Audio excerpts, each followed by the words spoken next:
शेताच्या जवळ जर घर असेल ना, तर त्या घरात राहण्याचे आपले अनेक फायदे आहेत आणि नुकसान पण आहेत. पण फायदा असा की सकाळी सकाळचं छानसं वातावरण बघायला मिळालं आणि आज आहे फ्रेंडशिप डे.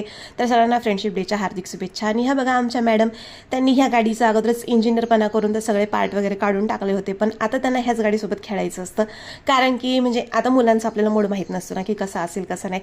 आणि अशा प्रकारे ती खेळत होती. आणि त्याच्यानंतर मग मी छानशी आंघोळ केली आणि देवपूजा केली. देवपूजा करून तिच्यासोबत थोडंसं टाईम स्पेंड करत, तिला पण आंघोळ घालायची होती मला, पण मग तिला घेतलं आणि छानसा टाईम स्पेंड केला थोडासा.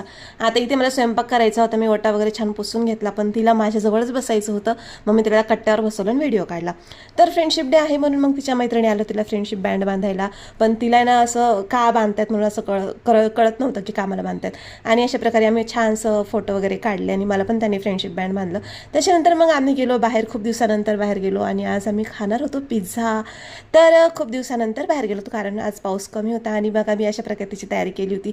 फ्रेंडशिप बँड ती काढून फेकत होती आणि मी तिला बांधण्याचा प्रयत्न करत होते. आणि हा आमचा ऑर्डर आलेली होती आणि चीझी पिझ्झा मागवला होता आम्ही. जास्त काही म्हणजे कॅप्सिकम वगैरे काही नव्हतं त्याच्यामध्ये. आणि तिला पण पिझ्झा आवडला.